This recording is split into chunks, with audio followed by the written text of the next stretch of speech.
Monsieur PJ. Qui rejoue le même deck. On a notre monolithe. Malheureusement, on n'a pas la mécanicienne, c'est dommage. On va dégager un des deux monolithes, ça sert à rien d'en jouer deux.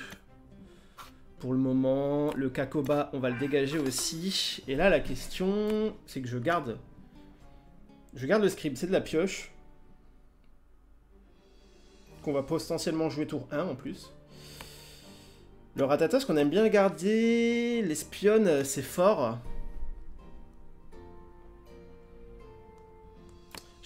Je pense qu'on va dégager l'espionne ici.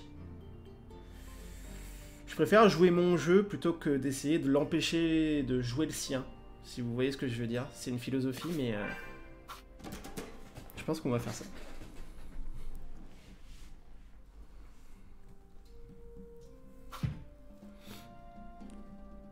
Ok. Donc là, on joue le... En fait, on va pouvoir jouer Ratatosk à droite pour gagner à droite. Et jouer le scribe à gauche pour gagner à gauche. Mais on va d'abord voir avec le scribe ce qu'on va chercher. On va chercher un cadre 10. Ok. Et donc là, Ratatosk à droite pour gagner. On avance des deux côtés. Chez lui, n'avance pas. Et ça, c'est très très bon pour nous. Donc ici, ce qu'on dégage, c'est toujours le scribe. Parce que le scribe, son effet se fait uniquement quand on joue de la main et pas quand on joue de la réserve. Donc le scribe dégage. Le scribe, dès qu'il est dans votre réserve, c'est devenu une carte pas très forte. Ha! Et c'est maintenant qu'arrive la fameuse mécanicienne de la fonderie. Alors ici, il n'y a pas photo, hein. On garde le monolithe, on garde Baba Yaga, donc la mécanicienne. De toute façon, elle ne sert à rien, on va la jouer ce tour-ci. Au prochain tour, on aura 5. On pourra jouer le monolithe sans faire réduire son coût par la mécanicienne. Donc malheureusement, la mécanicienne s'en va ici.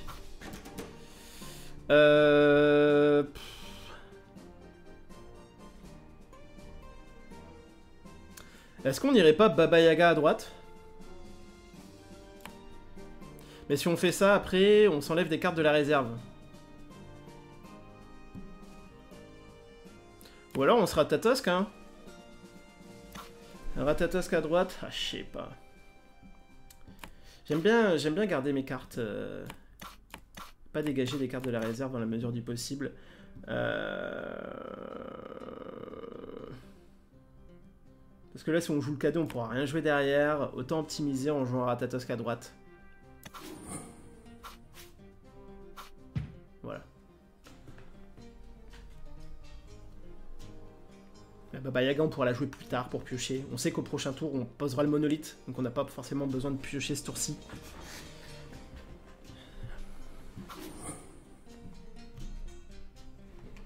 Ok. Ok, donc il va potentiellement venir nous faire chier ici. Bien joué à lui.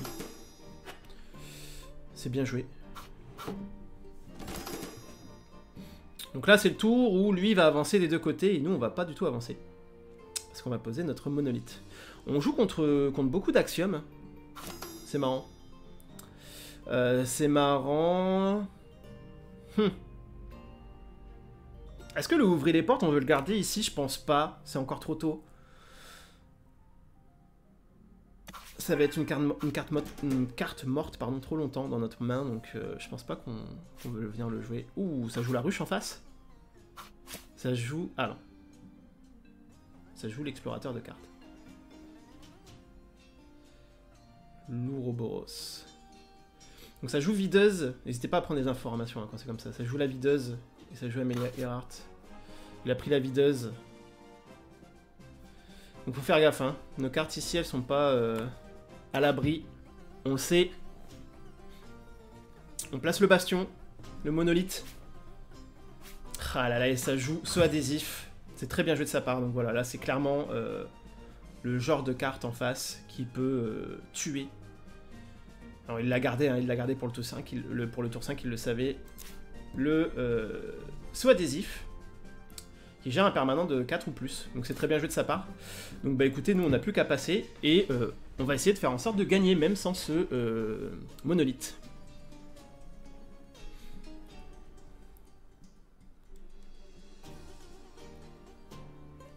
On va voir un petit peu comment comment fonctionne le deck quand il est poussé dans ses retranchements.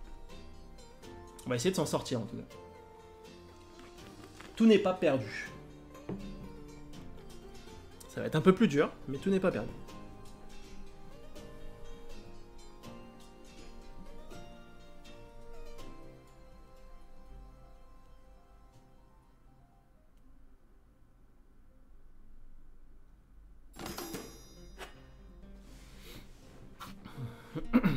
On a de l'avance, ça c'est cool.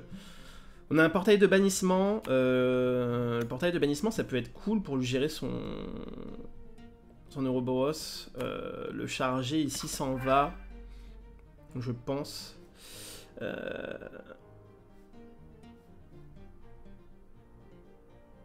C'est dommage parce que la Baba Yaga là, elle va pas nous être bien utile en termes de présence sur le board. Elle va nous faire piocher, ça c'est sûr.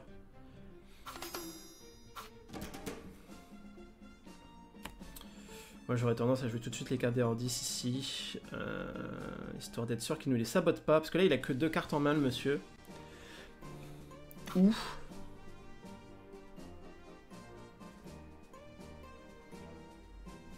Non, on va jouer les cartes des Hordis pour l'instant. On va voir ce qu'il joue.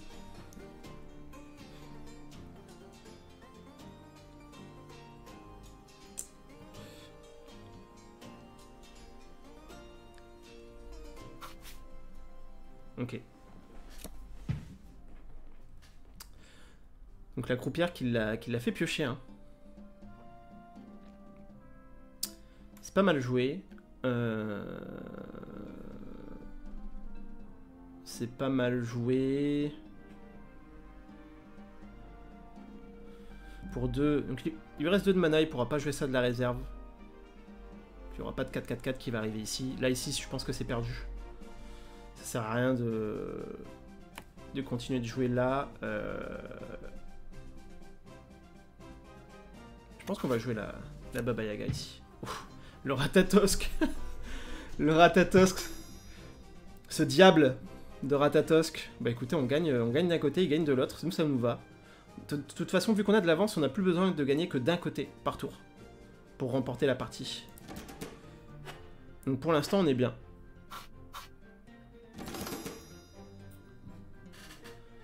Pour l'instant, on est bien. Ouh. Cet espionnardiste, je pense qu'il va faire le café. Ici, est-ce que la mécanicienne est très utile? Je ne pense pas. Je ne pense pas.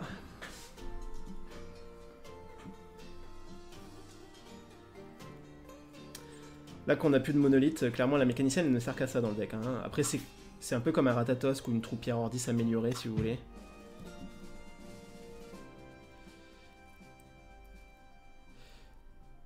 Qu'est-ce qu'on veut l'empêcher de jouer ici? Disons qu'on va donner ce... On va donner ce côté-là. Là, on a l'embarras du choix pour l'espionne. Ça, c'est que quand il le joue de sa main dans de la réserve, ça va pas le faire piocher. Par contre, il peut ravitailler ici. Je pense qu'on va lui dégager la chroniqueuse pour l'empêcher de ravitailler.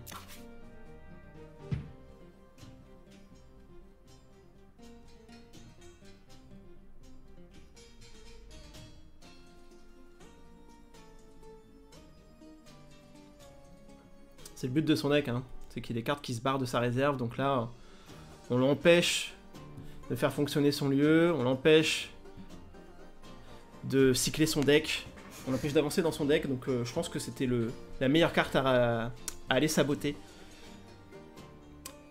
Lire les cartes, c'est très fort. Je pense que c'était le meilleur choix ici.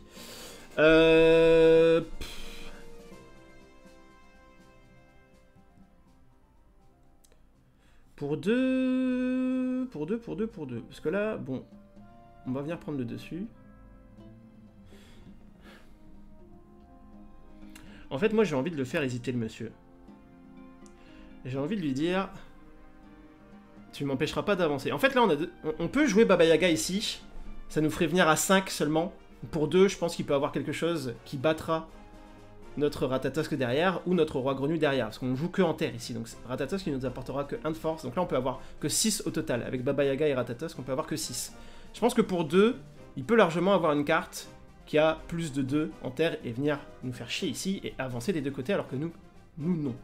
Alors que ici en pesant le Roi Grenouille pour 3 en flotte, je l'empêche pas d'avancer en terre. Mais lui, en gros il va falloir qu'il fasse un choix là. Donc voilà, il a fait le choix.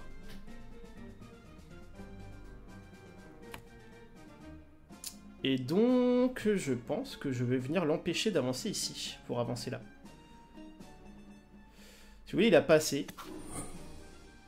Et moi, je veux juste avancer d'un côté. Donc, en mettant le Roi Grenouille ici, je m'assurais d'avancer d'un côté s'il jouait à gauche, en mettant Ratatosk à droite. Et s'il jouait à droite, en mettant Baba Yaga à gauche. Donc en fait, je me suis laissé le choix du côté que je voulais faire avancer. Et pour être sûr d'avancer d'un côté, tout simplement. Donc voilà. Je pense que c'était le play. Est-ce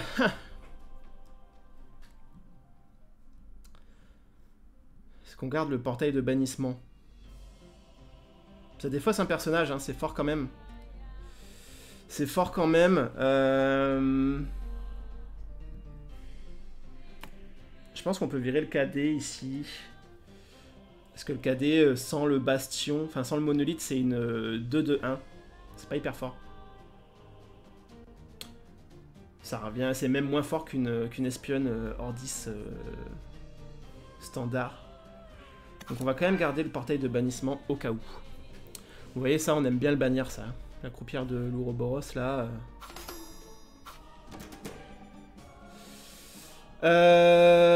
On a le Roi Grenouille qui vient se mettre très bien à gauche pour nous faire avancer. Donc j'aurais tendance à le jouer, écoutez. Vu qu'on sait qu'il peut venir saboter, on joue en priorité les cartes importantes de la réserve au début de nos tours pour éviter de se les faire saboter justement et de se dire et de bégayer. Donc là, vu que ça vient très bien se mettre sur mon plan de jeu à gauche, écoutez, je la joue à gauche. Lui il vient jouer à droite. Alors là je comprends pas trop le play de jouer ça à droite, sachant que bah je sais pas, ça a 3 en terre, 3 en flotte. Et il vient le jouer là où... Bah, c'est pour me contrer moi, c'est pour m'empêcher d'avancer ici à droite, ok. Je peux comprendre. Je peux comprendre le play. Je pense qu'il doit penser qu'on va gagner des deux côtés ce tour-ci. Il m'a pas saboté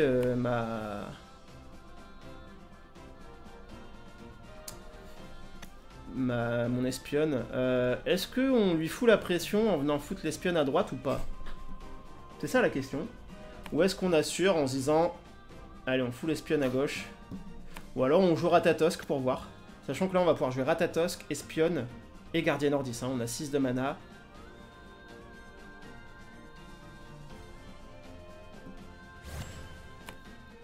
On va jouer l'espionne. Je pense qu'on va jouer l'espionne à droite pour lui foutre un peu de pression en se disant qu'on peut gagner des deux côtés.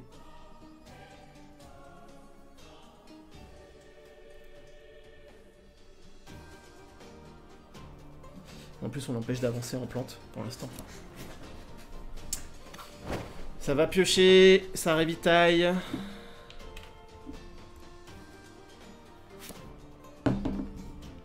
Ok.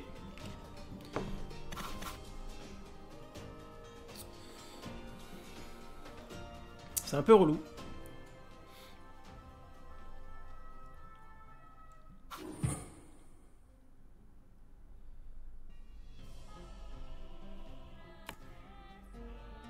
Écoutez, il a l'air de vouloir forcer à droite.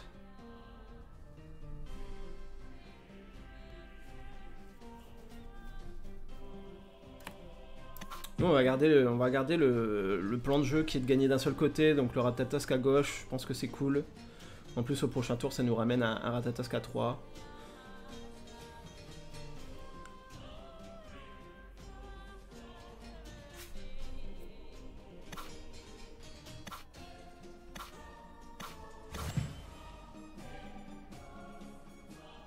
Ok. La fureur du Kraken. Envoyons en réserve jusqu'à 4 personnages ciblés avec un coût de main total de 6 ou moins. D'accord. Ça nous empêche pas de gagner d'un côté parce qu'en fait il a usé toute sa mana pour faire ça. La question c'est est-ce que je rejoue Ratatosk ou est-ce que je joue la gardienne Ordis?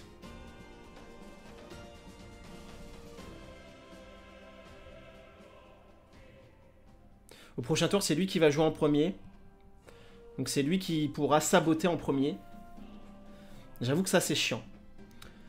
Parce qu'en fait si je joue l'une des deux et qu'il a de quoi saboter au début de son tour, il va me saboter une de mes deux en réserve là.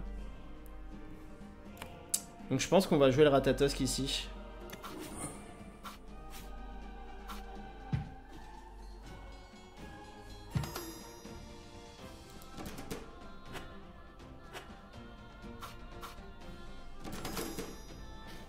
Très tendu hein, cette partie quand même, mine de rien, faut prendre son temps, faut réfléchir. Là on a un peu une idée de ce qu'il joue. Donc vous voyez on arrive quand même à s'en sortir même sans le monolithe. Hein. En réfléchissant bien, en...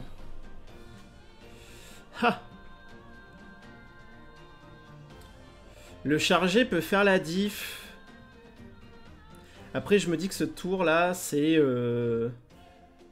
C'est Gardienne Ordis, Cadet Ordis à droite. Plus un portail de bannissement sur une créa qui nous aura mis à droite. Donc en fait le chargé... En fait là on va avoir 9 de mana. 4 plus 3, 7 plus 2, 9. Donc on a nos 3 cartes à jouer de notre main. Sur lesquelles il ne pourra pas interférer. On a un token à gauche. On va rajouter un token à gauche avec la gardienne. Allez, on y croit.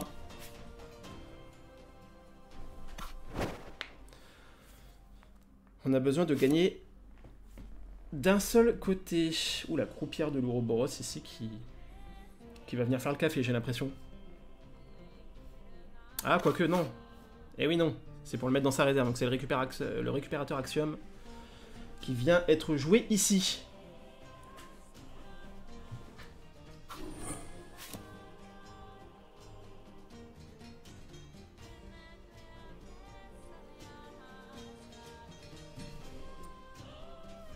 Peut-être une videuse.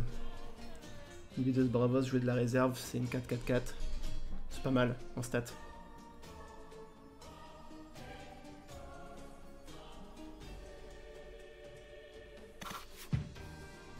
D'accord. Ça préfère contrôler avec la mécanicienne, ce qui est pas déconnant.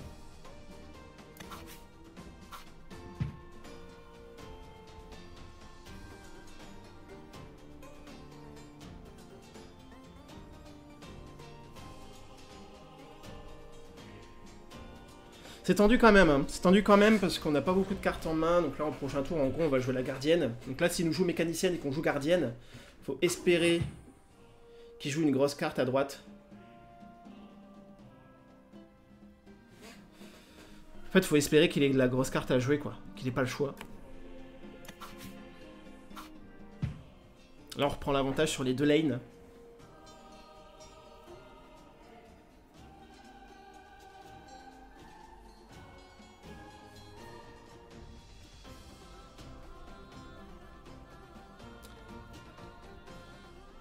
Faut espérer qu'il puisse jouer que 2 cartes. Il a 6 de mana. S'il joue la croupière de l'Ouroboros, je pense que c'est gagné pour nous.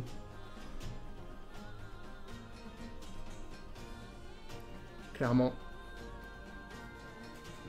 On va voir ce qu'il nous fait, le monsieur.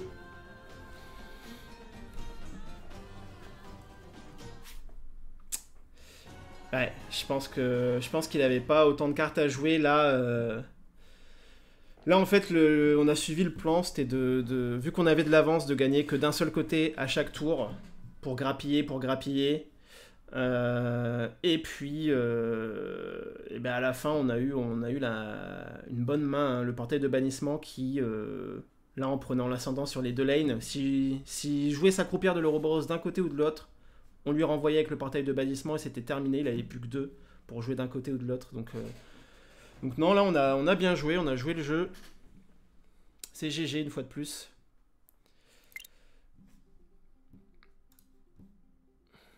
On va partir partir sur une quatrième game. Hein. Écoutez, 3 games, 3 victoires. On est sur une bonne lancée. Je pense qu'on va s'en faire une quatrième et on s'arrêtera.